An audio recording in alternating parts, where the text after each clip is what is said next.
I feel that I was sold a lie. Sold a lie? Sold a lie by my education system.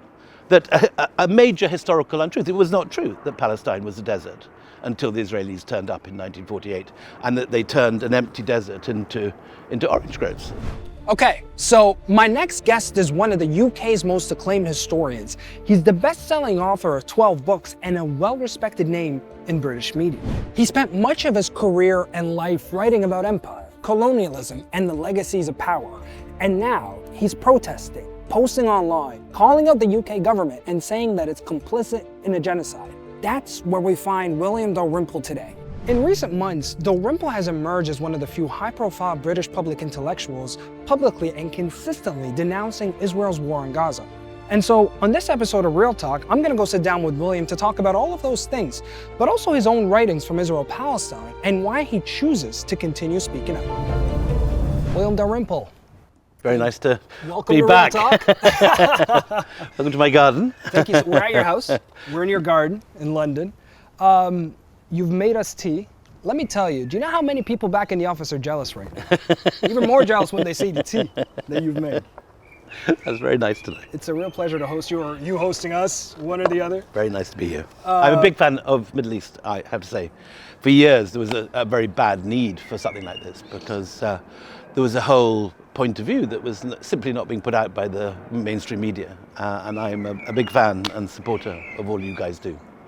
So very proud to be interviewed by you. Oh, thank you. No, it's our pleasure. Let me, look, the point of this conversation, there's a lot of things that we're going to get into. We're going to get into your writings as well from Israel-Palestine.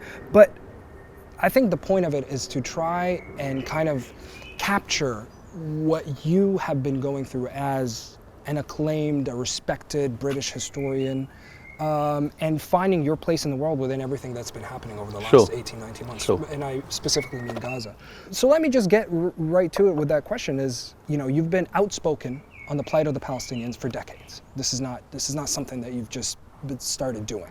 But I don't think I've been outspoken, I just said the truth. Which but you've been writing about something which is occluded by the mainstream media and is not taught to the people of this country in their education system. I don't think I've done anything remarkable or odd or extraordinary, but I think anyone who has been to the West Bank or Gaza and seen what the Palestinians have gone through, anyone who has witnessed with their own eyes the humiliations of people at checkpoints, the two different road systems, the way that settlements encroach into Palestinians' land, anyone that's ever met a Palestinian and had a taste of the subjugation they suffer, does what I do. I know many writers who've been, for example, to the Palestine Festival of Literature and have come out fizzing with anger that they didn't know this earlier, that this had been omitted from their education. And I'm glad to say there are many of us who feel like this, and I think the more we can encourage people to go to the West Bank and meet Palestinians. It's difficult obviously to get anyone to get into Gaza at the moment, but you can still go easily to Ramallah or Jenin or Nablus and see the kind of stuff which Palestinians are living through and living under. In 10 minutes you get it. Go through one checkpoint, see the way that the Palestinians are treated as subhuman, as animals often, by the Israeli soldiers, molesting and harassing them. You can't but feel angry. I spent a lot of my life writing about colonialism, partly because... And the legacy of it as well. Yeah, partly because what I experienced on my different trips to the West Bank. Nothing teaches you what it's like. Nothing in the world exists, as far as I know, in my travels, of one people subjecting another and colonizing and occupying their land and edging them out and restricting their freedoms in the way that you can see every day on a one-day trip to the West Bank. So with that point in hand, how have been the last 18, 19 months been on you? Specifically when it comes to the fact that, like I said, you've been outspoken, that you've been writing about this, but also this fight, the fight for the plight of the Palestinians. How have the last 18, 19 months shaped you, let's say? The time that I lived and worked in the Middle East was the mid-1990s through to about 2000. And at that time, I wrote this book from the Holy Mountain, living not just in Jerusalem and traveling out both into Israel and into occupied West Bank, but also traveling all around Lebanon, Syria, Jordan, Egypt, Turkey, and really immersing myself deeply in Middle Eastern history and the history of the Byzantine empires, and the Ottoman empires, and all the different layers of history and civilization in the Middle East.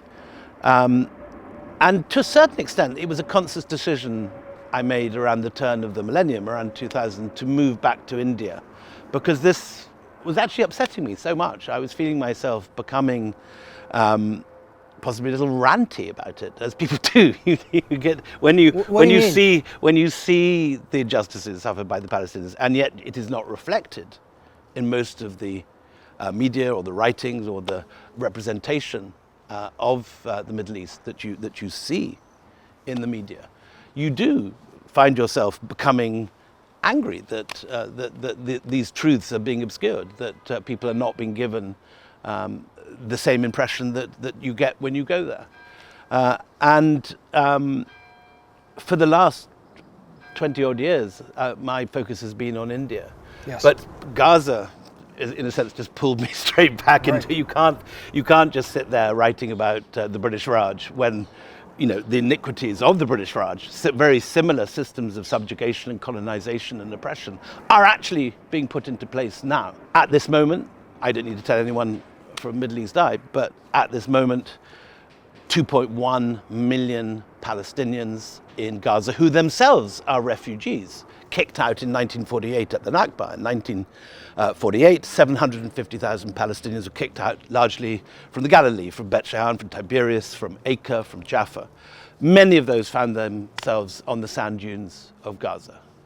Now those people are being starved, shunted like cattle from pen to pen, bombed daily, having to queue up for what little aid is now being given in sort of what looks like barbed wire pens again, and many of them are being shot.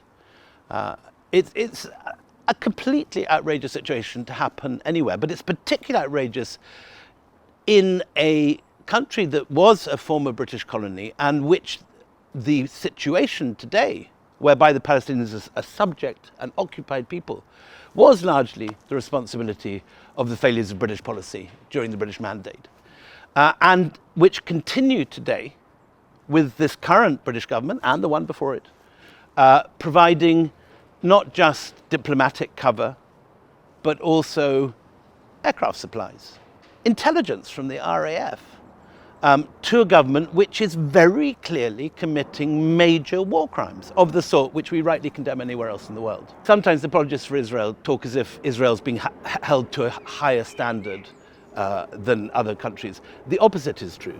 The opposite is true. Israel is given a carte blanche to commit atrocities which, if they were committed by the Russians at this moment in Ukraine, the scenes we've seen of hospitals being serially bombed, hospital after hospital after hospital, children in tents burnt alive. These are horrific scenes, and I think, one has a duty to speak out. There are many people that know that region far more intimately than I do, but I still feel that in my 5 years experience there, that I know more than 99% of people seem to, because our education system does not teach us this. There are many areas of history that a guy who or a girl who's been through 10 years of British education can talk about quite confidently, but Palestine is absolutely out of the picture, or certainly was in my education. In fact, I was taught the opposite. I was of the generation that had geography textbooks, I remember them now, which taught me about how the Israelis came to the desert, the empty desert, and made the desert bloom and turned them into orange groves. So I feel, as many people do, I think, who have heard the Palestinian point of view and see what has happened to the Palestinians, I feel that I was sold a lie. Sold a lie? Sold a lie by my education system. That a major historical untruth. It was not true that Palestine was a desert until the Israelis turned up in 1948, and that they turned an empty desert into orange groves. Anyone who studies the history will discover that the Palestinians who are there today are a rich mix of all the peoples who have passed through that patch of land over the past 5,000 years. The DNA of the Palestinian Christians is almost identical to the DNA of bodies dug up from the Bronze Age anywhere in that region.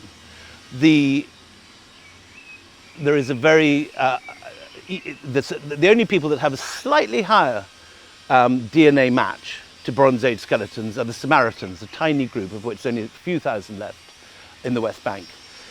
Next down the line comes the Palestinian Muslims, and then Sephardic Jewish Israelis.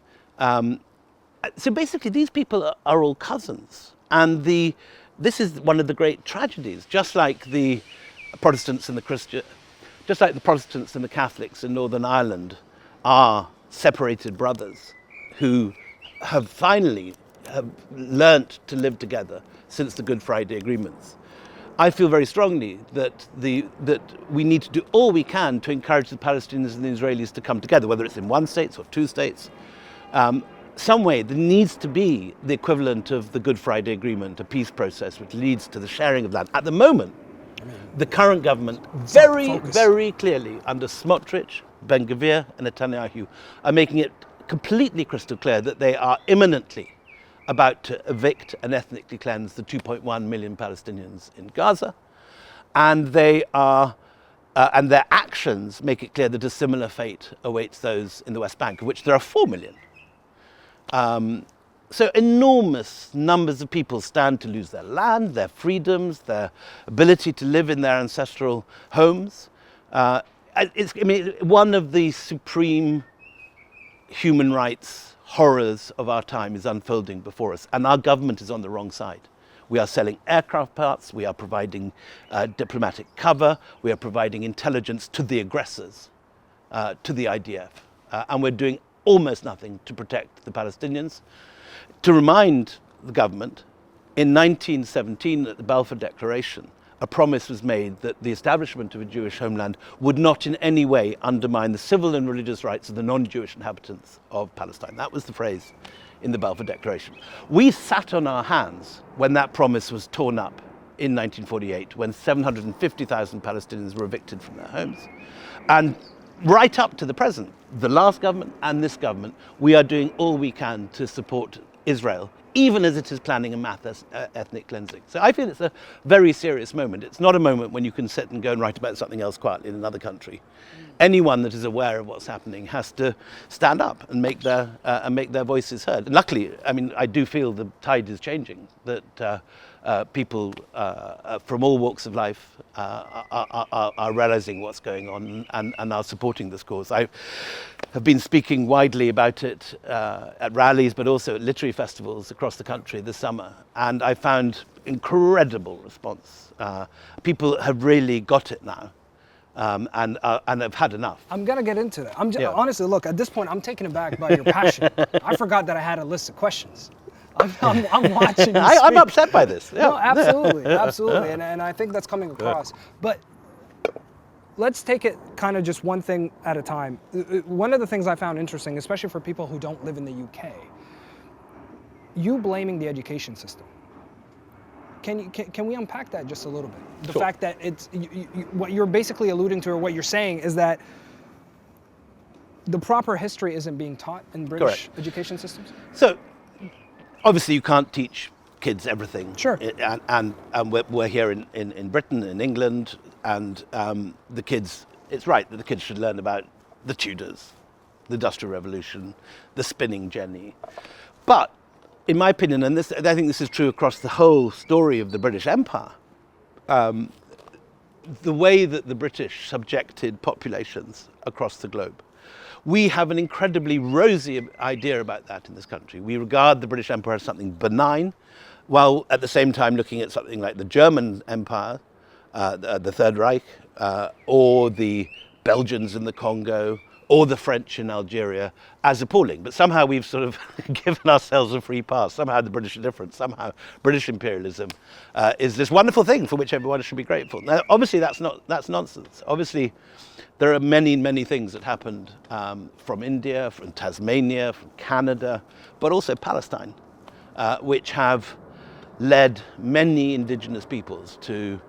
either be wiped out in the case of the Tasmanian indigenous people, or the Caribs of the Caribbean, or to, in the case of the Palestinians, to suffer displacement and ethnic cleansing on a massive scale. Now, it's very important that British people understand a measure of this. Obviously, you can't blame kids brought up in this country today for what their great-grandfathers did, but they should know about it. And when they go out into the world... And you talked about it in one of your speeches. I believe this very strongly. And this is not just about Palestine, it's true about India too. I mean, one sees, I've lived in India for 40 years, and one sees Brits coming out imagining that they're going to be receive a rapturous welcome from the Indian people, who are only so grateful that and for 250 years. The reality is it is quite chilled. It's a long time ago now for most people, and you know, and they're a polite nation. They're not going to be outrightly rude. But if Brits turn up and start singing the praises of Winston Churchill or Lord Curzon, you will upset people. And I, living there for as long as I have, and seeing generations of Brits just not realizing the minefields they're walking on, and simply not knowing the stories of the Bengal famine, where 6 million died in the Second World War, or what Lord Curzon did to Bengal in the Partition of 1905, or what happened in Jallianwala Bagh, or what happened at the Battle of Plassey, or previous Bengal famines of the 1770s. None of this appears in our education system, and it's important we know this. But that, I think, is particularly true of Palestine at the present, because this is a bit of colonial history which is impinging every day on our news bulletins, every single day. And we are still participators in it. As a party held by the Israeli government in the British Museum 2 weeks ago let out, announced proudly how the British were providing RAF intelligence for IDF operations in Gaza, announced that they had doubled the number of arms sales to Israel since Keir Starmer got into power last summer. So there is a lot of education that needs to take place for people in this country to understand. I mean, the word Nakba, I'm sure, is something that would mean something to less than 1% of this country, maybe 2% of people. If you took a poll on high streets across the country, have you ever heard of the Nakba? Most people would shake their heads. And yet, you cannot understand what's happening in Gaza now. You cannot understand why the Palestinians are in the situation they are now unless you understand about the Balfour Declaration, unless you understand about the Nakba in 1948 and the way that the British allowed the 85% of the indigenous population of Palestine to be cleared out of their lands. On this specific note, William, because I find it interesting, we seldom hear British historians talk about this, and it's Britain's responsibility towards Palestine. But I have this great opportunity talking to you right now as a well-respected, well-acclaimed British historian. What is Britain's responsibility towards Palestine in 2025? Like, what is it today? So, I mean, to lay it out very simply, in 1917, yes, Lloyd George, who had never been to Palestine, plus his Secretary of State, Arthur Balfour, who had never been to Palestine, neither of whom had indeed much grasp of what was going on anywhere in the Middle East. And we're talking at a point when the British got Jerusalem from the Ottomans, basically. So in 1917, the British army is coming up from Egypt. There are 3 battles of Gaza, which again I think is a forgotten bit of history. In 2 of them, the British faced the same Turkish army that had defeated them at Gallipoli, many of the same regiments, many of the same men. And the Ottomans knocked the British back twice in 1917, just south of Gaza, in Khan Yunis actually, where the fighting is going on now. It's only on the 3rd attempt, when the general is replaced by Allenby, and Allenby in the end basically goes round via Beersheba, surrounds Gaza and outflanks the Ottomans, that the Ottoman lines are broken. The British take Jerusalem. And I think there was a quote at that point where it's the Prime Minister at the time said Christmas came early or exactly. Something like that, right? Yeah. And I think it's about 2 weeks after the battle, after Beersheba had been taken, after Jerusalem had been captured, that the Balfour Declaration is issued. When not even the whole of Palestine has yet been captured, it's still, I think, Ottoman troops in the north. The battles are still raging, and the Ottomans are in retreat, but they're not defeated yet. At that point, Arthur Balfour, the Foreign Secretary, releases the Balfour Declaration, promising a Jewish homeland in Palestine. Apparently oblivious, these guys had never been there, to the fact that this was a land with 1 million people living in it already, of whom the Jewish population, which had been there for centuries, and there were areas like Jerusalem and Safed which were deeply Jewish, and Hebron, where there were old Jewish communities, but they were only 10% of the population. Another 10% was Christian, and 80% was Muslim. Those Palestinians were a wide mix of different peoples: ancient Canaanites, ancient Philistines, Arabs who'd arrived in the 7th century, Turks who had come subsequently. Some of the Palestinian Christians have Crusader blood, have Byzantine blood. They were a Levantine people, as people all over the Middle East were, with very mixed ethnicities. Apologists for Israel often give the impression, ignorant of their history, that the Palestinians arrived in the Arab Islamic conquests of the 7th century. That conquest was only a warrior elite, and it only changed the rulers. The people who were tilling the soil, living on the olive groves, farming their land, were the people that had been there in and out. Many of them were previously of the Jewish faith, as well as those who were still practicing the Jewish faith.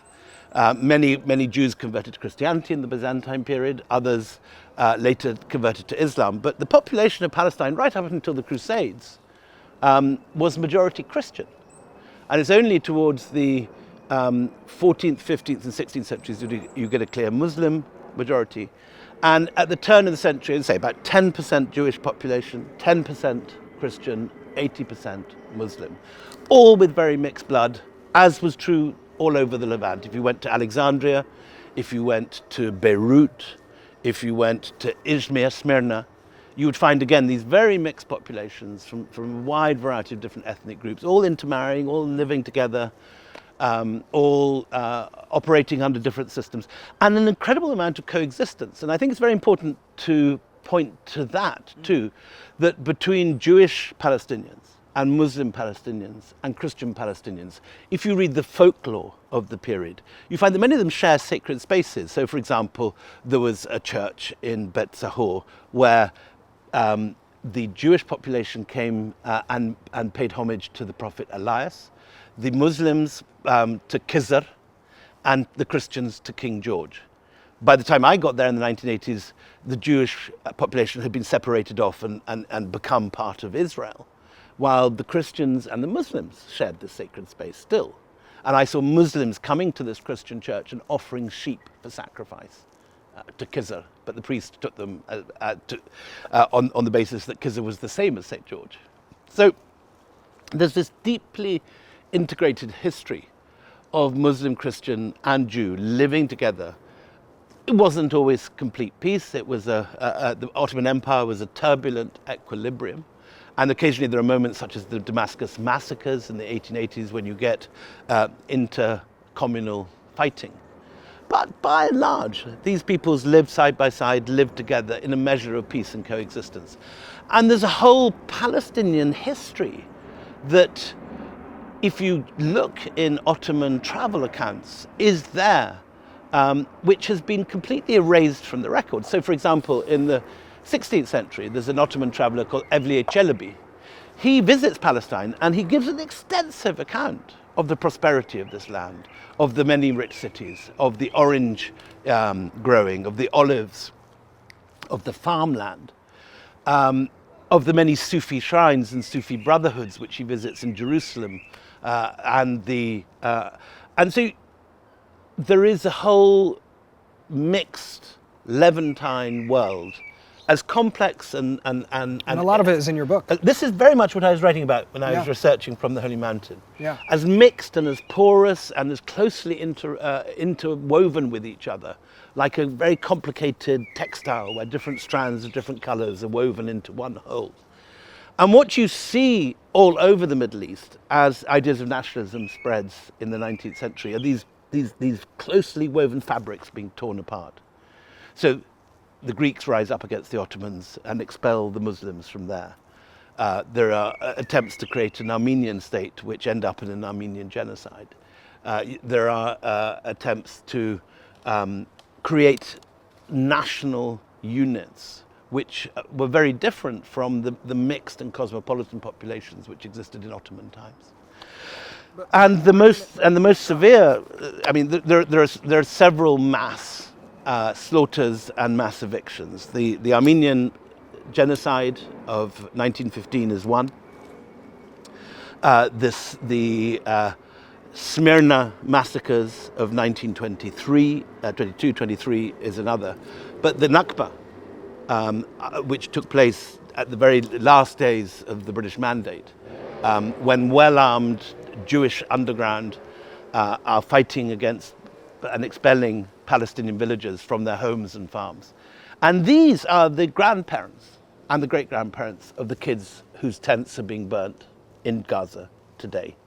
That little girl we saw on our mobile phones last week trying to get out of that burning building, those kids being burnt alive in their tents the week before, all these horrors that we see every week delivered to us, filmed by people and brought into the world, often through Middle East Eye and Al Jazeera, and very rarely by the mainstream media. These are the grandchildren and the great-grandchildren of the people kicked out of their homes in 1948. And the British did nothing, didn't lift a finger to protect these people. All they were worried about was pulling their troops out as safely as they could. So you're bringing it back to the Britain's responsibility. This is all a very long answer to Britain's responsibility. Yes. It's like I'm watching a lecture, but I'm loving it. Watching a very rambling. No, not at all, not at all. I'm learning lots, but I think just to put it in shorter terms for that specific answer, like if I were to say, I'm trying to, we now get a good glimpse of the history, but if from a historian's perspective and someone like yourself, this idea of Britain's responsibility, when we hear the off time, we hear some politician raising it, it's not common, but when it does come up, what does it mean in your view? Well, I don't think the Palestinians would either be being bombed in Gaza today or even be in Gaza rather than in their homes in the Galilee if the British had not interfered in that country in 1917. If the policy... You're tying it to that far back. Absolutely. And if the mandate had not encouraged, as the Balfour Declaration says, Jewish immigration into this land that was already full of a people with their own traditions, their own food, their own dress sense, their own textiles, and so on. If the British had not then abandoned the Palestinians in 1917 and then gone on to provide diplomatic support consistently for the Israelis ever since. There have been moments when British governments have thrown up their hands at what the Israelis were doing, and I think the modern Tory party have forgotten that Mrs. Thatcher, in fact, banned arms sales to the Israelis, for example, during their very bloody assault on Lebanon in the 1980s. Yeah. That seems to have been forgotten in the Tory party memory. We see Kemi Badenoch now spreading deeply Islamophobic myths about how the Israelis are somehow fighting a proxy war on our behalf. I mean, what is she saying? Is she subscribing to some sort of millennial evangelical Christian belief that there's a massive war of Islam against the Christian world? Because I hope that's not what she's saying, but that seems to be the sort of language she's coming up with now. Do you not feel like you're walking a tightrope? I heard you say that anyone, or everyone who supports the Palestinian cause walks a tightrope. Yes. Today? No, obviously. Well, first of all, there's a good reason why people hesitate to talk about Israel-Palestine, because it's a deeply complex issue. The history is very complicated, and the rights and wrongs are very complicated, because the Jewish people have suffered centuries of anti-Semitism, culminating in the Holocaust, when 6 million Jews were put into gas chambers by the Nazis. All this creates an area where there are many moral grey areas, and it's one where people rightly fear to tread unless they know their history and they know their politics very well. But people who have seen what I have seen on the West Bank still feel imperiled to speak out. And certainly it's true that it's very difficult to do so if you're, for example, employed by the BBC. which sees itself as a duty to remain somehow completely neutral, though it doesn't seem to feel the same duty when dealing with Russian atrocities in Ukraine. And the problem with the BBC, the criticism towards Israel-Palestine is that they say that they're trying to be neutral, trying to be balanced, but at the end of the day, it is an unbalanced war that they're covering. I know many, many good people working in the BBC, and they all feel very constrained about what they say, and they all feel very alarmed when they're forced, in a sense, to make decisions about news stories, about how they read the scripts they're given, and so on. It is obviously a very difficult thing. But just on that, what do you feel like it says about the media climate today in the UK? Well, I have to say I've been extremely disappointed by the BBC News response. There are some people that have spoken out very bravely, and there are some journalists, such as Michal Hussein on the Today programme, who was very well informed about this conflict, and who asked extremely pertinent and well-researched questions. But in general, you get the impression that most news anchors simply don't have the background in their education to make informed comment about this in the way that they would do about an issue like Brexit, or an issue about American foreign policy or something. Anyone that knows the history of this area is aware of how little is known about the history of this region by most people who comment on it, or are forced to anchor the news, or question politicians on the news about it. And so I feel that at the heart of all our problems is a problem of education. Are you not risking anything? Do you feel like you're risking anything? Do you not think about? Surely you think about these things. So, first of all, it's not like America. It's not like America. You're not going to get ICE turning up in the middle of the night if you write a pro-Palestinian editorial in Britain. You're not going to be put into some distant container in Maryland with no access to lawyers. People feel very passionately about this issue on both sides, and you enter a highly charged atmosphere and a highly divisive subject if you enter this battlefield, and if you engage in the Israeli-Palestinian conflict. Obviously, it's one of the most divisive, one of the most bitter conflicts in the world. My view is that it's your job to speak your truth clearly, factually, and accurately. And if you have a point of view which is informed, which you believe passionately, it's your right to say it. In fact, I certainly believe it's my duty to say what I say. I am completely clear in my own head that what I have seen happen on the West Bank, the way that Palestinians have been treated, means that my motives for fighting for justice are good ones and morally clear ones. I believe it would be immoral to keep quiet, having seen what I've seen, having read what I've read, knowing what I know of the history.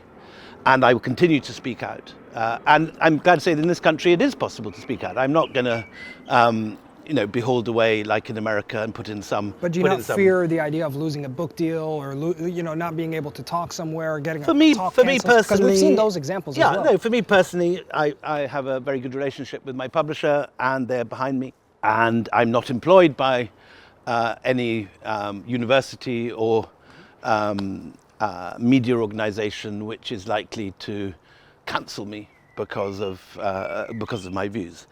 It certainly has happened, and Gary Lineker is the most recent example of someone who clearly was not an anti-Semite, but who lost his job for speaking out clearly on the Palestinian issue. But I just believe it would be immoral for me to sit on my hands and keep quiet, having seen what I've seen, knowing what I know. And I'm nothing special in that way. There are hundreds of other people, thousands of people speaking out. But among the writers of whom I'm friends, I have a close-knit group of writers, both Jewish and other faiths, a whole variety of different faiths, who feel equally strongly as I do at the treatment of the Palestinians.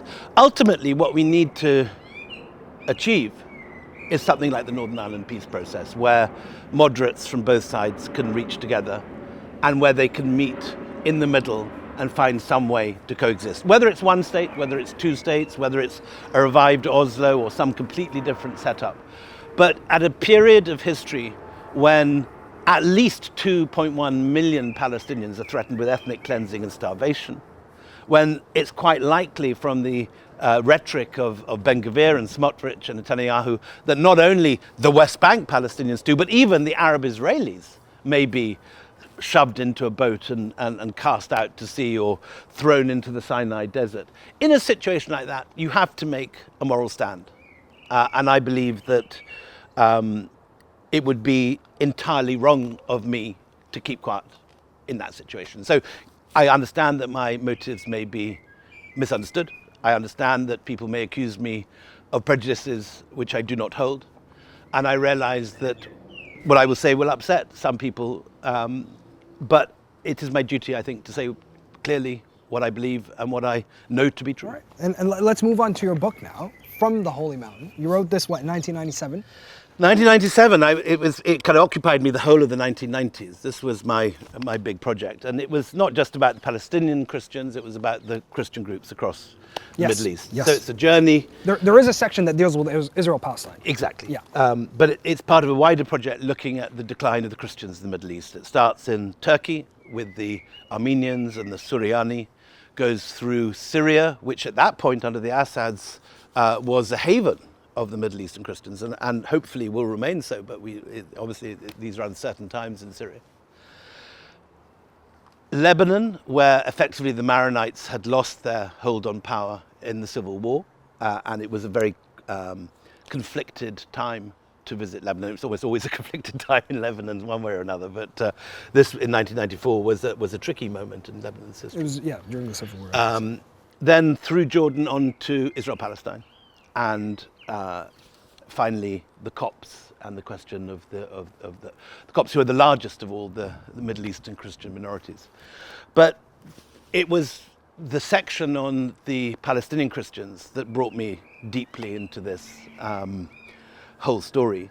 And while I was researching it, living in the old city of Jerusalem, in the Armenian Quarter, it was the first time that I encountered militant settler violence. And you wrote about it. And I wrote about it. Yeah. I saw it. I mean, every weekend you could count on groups of settlers coming through past the Armenian Quarter, shouting "Death to the Arabs! Death to the Arabs!" throwing stones, breaking windows, picking fights, beating people up, spitting at people. And combined with that sort of vigilantism in the streets of Jerusalem was a far more organized and professional world of people, land agents trying to seize properties, buying properties covertly from people that would then sort of disappear out of the country, both in the Muslim, the Christian, and the Armenian quarters. And this gradual sense that there was a concerted drive to Judaize a city which had always been a mixed city, always been a city of different faiths coexisting in a measure of pluralism.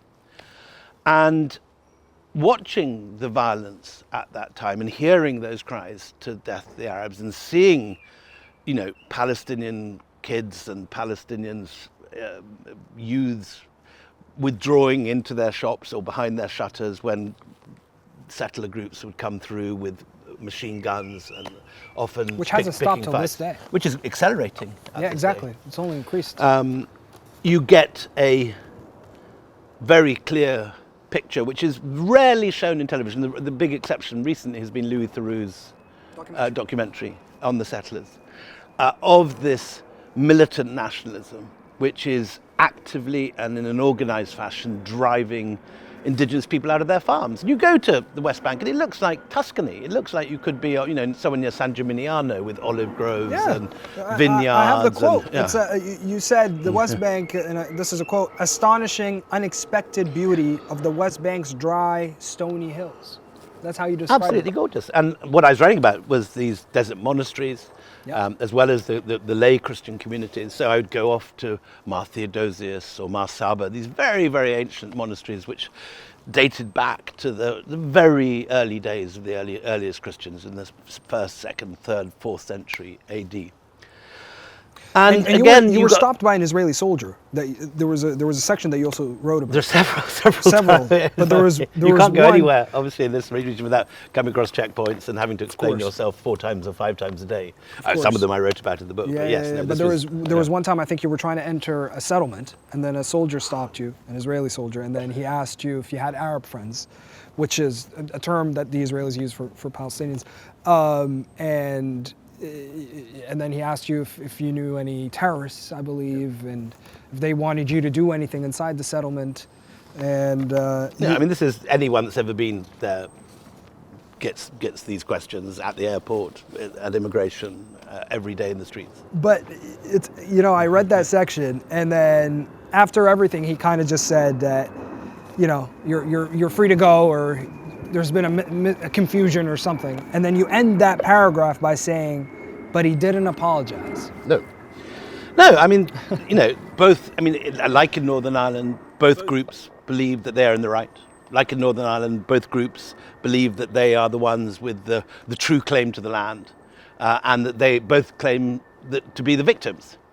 But I take enormous hope from the fact that the Northern Ireland peace process, for all its flaws, has basically led to the coexistence of 2 different peoples. And we never ended up with a situation whereby the Catholics of West Belfast were ever likely to be ethnically cleansed. In Palestine, we are in that situation now. 2.1 million Palestinians stand to be ethnically cleansed if Netanyahu gets his way, if Trump gets his idea of his Riviera from which Palestinians are to be excluded. This is where we are. So now is the time to stand up and be counted. We can't just sit back and watch this happening. If you know what's going on, you've got to stand up. And that I reach out to all my friends who are wanting coexistence, of which that includes many Israeli and Jewish friends who otherwise might not be, natural supporters of Middle East Eye, to join together and stop this ethnic cleansing and encourage coexistence. And luckily, there are huge numbers of people out there who do want coexistence. Inevitably, after the 7th of October, after the Hamas atrocities, after those horrors and murders, there has been massive polarization, and everyone has been radicalized on both sides. Since the slaughter in Gaza, the Palestinians are also feeling that there can be no hope of any coexistence. And we recently had that poll in Haaretz that said that 82% of Israelis want the people of Gaza cleared out. And a fair number, was it 30%, something like that, that want even the Arab Israelis, the Israeli Palestinian citizens of Israel. The Palestinian citizens of Israel to also be cleared out. But things calm down. As we know in the Middle East, there have been moments of terrific violence and terrific interreligious bloodshed. And things can calm down and a middle path can be found. And I'm still not convinced that if we can knock some sense and put some pressure on Netanyahu and knock some sense into Trump and his government, that there is not still some hope of coexistence. I haven't in any way given up for that yet. Who knows what the future holds? I think the focus, as you've highlighted several times during this interview, is just to stop the bloodshed. Stop bloodshed in as Gaza. the first case. Yeah, but let me read you another quote from the Holy Mountain, because you mentioned Christians, and this is one that stuck out to me. Few Western Christians are aware of the degree of hardship faced by their co-religionists in the Holy Land, and the West's often uncritical support of Israel frankly baffles the Palestinian Christians who feel their position being eroded year by year. Correct. Now, I think of this in the context of Palestinian Christians in Gaza. Gaza has the third oldest church in the world, which was bombed by Israel in the last 18 months. In the Byzantine time, Gaza, which we think of as this sort of disaster zone, was one of the richest ports of the region. Gaza and Tyre were the 2 big ports between the 3rd and the 7th century, were the 2 richest ports on that coast. And fragments of that world still survive, including the Greek Orthodox Church. This Byzantine Greek state still stands. And you're right, some of the outbuildings were shelled last year. The main church still amazingly survives, the old structure from the 4th century, I think. Yeah, just about. But no, the reason why I bring it up is that I think of how, about what, 30 years, almost 30 years have passed. Sorry to be to be blunt about the time, but it just, again, it goes back to this idea of how I'm sure Palestinian Christians are thinking of how Western Christians aren't looking at them or supporting one of them in that way. Some of Israel's most implacable supporters are Christian Zionists. Christian Zionists, Sure. often of an evangelical background, who see the return of the Jews to Israel as part of some biblical prophecy that will lead to Armageddon and to the final days, the unfolding of the Last Judgment.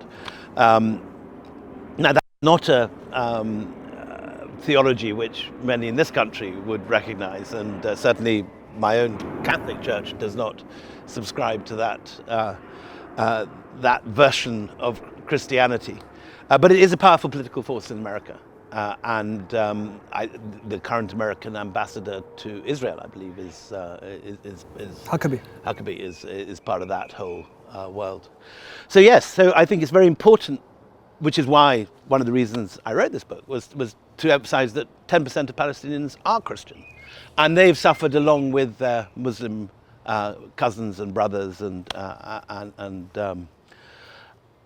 one of the things I did in this book was to look at the villages where the Palestinian Christians had fled from or been driven out of in 1948. And there's one particular one called Kafr Barim, which is on the...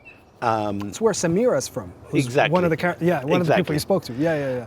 And so I first came across this name when I went to a Palestinian refugee camp in Beirut and talked to Palestinian Christians, who are the minority within the minority of the minority. So they're the refugees from Palestine who got driven into Lebanon, but they're not Muslim, they're Christian. They're not Maronites like the Lebanese Christians, they're often usually Greek Orthodox. And so they're a very small world within a world. But they told me about their village, Kafr Barim, and then I went there. And what happened was that this village, the people I met in Beirut had actually been living in Haifa in 1948 and never got to go back home. They had their jobs in Haifa.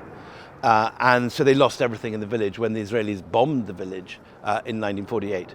Many of the villagers remained there and then got moved out in 1948 and took refuge in Nazareth and other Christian towns. And were no longer allowed to go back to this village, which got turned into a national park. When you go there today, their stables and their yards and the houses they lived in have antiquities plaques saying this is Second Temple period. There is a Second Temple period synagogue in the heart of the village that has always been there and is always part of this mosaic of different cultures which existed in Palestine before the British.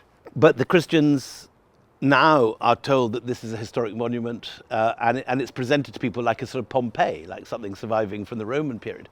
And they can now pay at the gate of this monument and go in and visit their old homes where these signs are up, giving the impression that this entire the ruins in this valley are all from ancient Israelite history, rather than something that was being inhabited until 1948.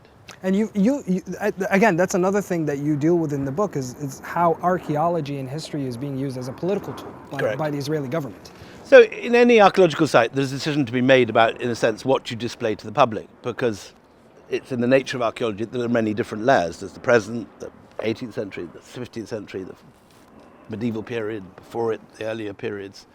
But what happens now in Israel is that they dig down through all the Ottoman period, through the Byzantine period, and just present the rediscovery of the Jewish past.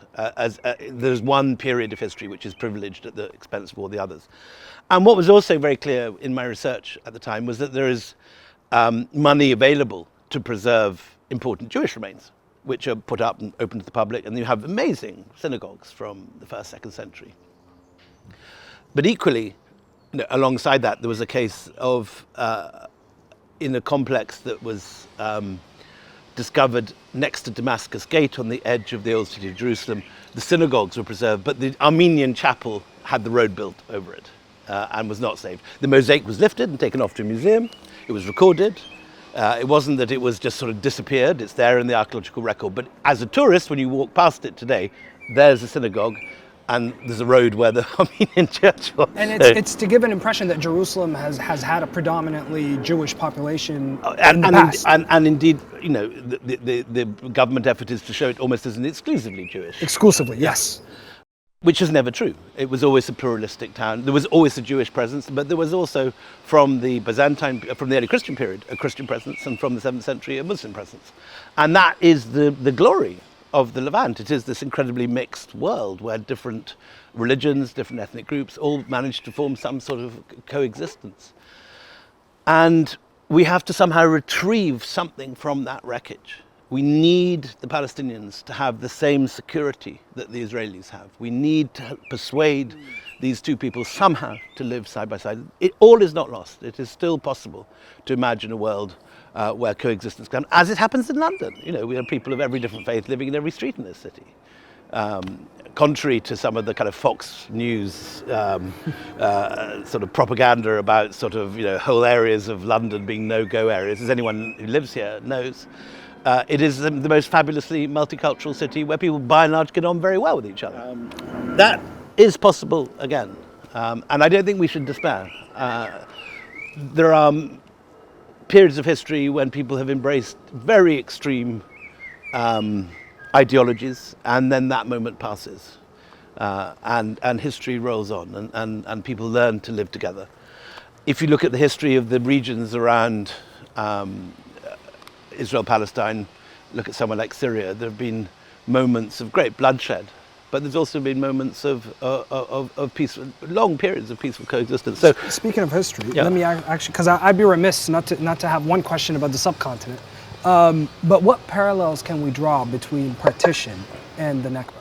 So, in both the British, well, not only in partition in India, Pakistan, but in Cyprus and in Northern Ireland, the same legislation was issued in Westminster.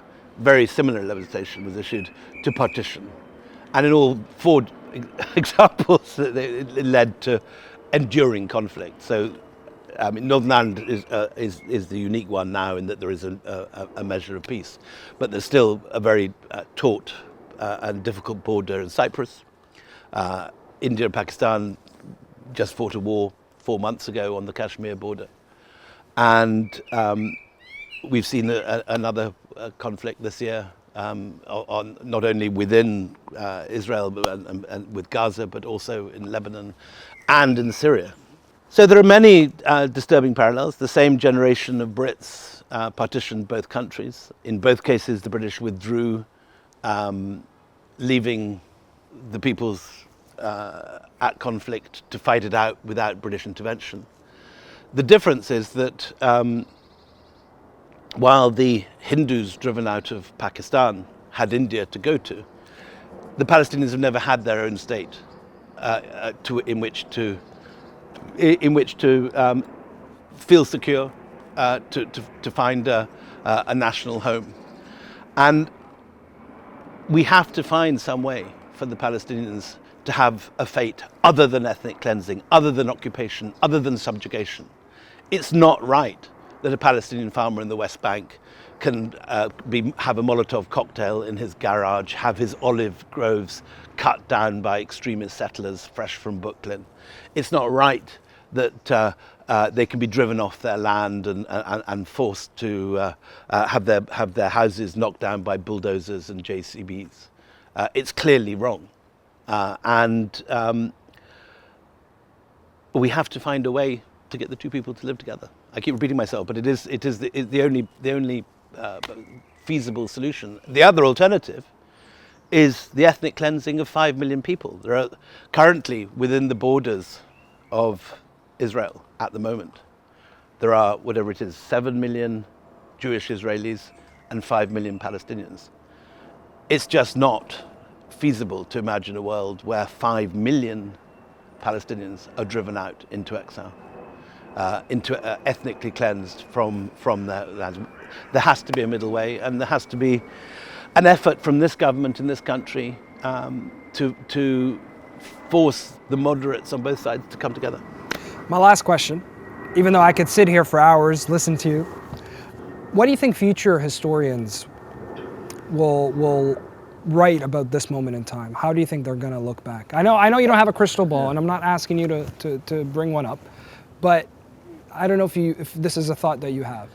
I have no doubt that this is going to be one of those seminal moments that historians will dwell on for centuries to come, just like we look back to 1948 and examine Watershed. what happened as a watershed. This is another of those moments of crisis. The Palestinians are not yet driven out of Gaza.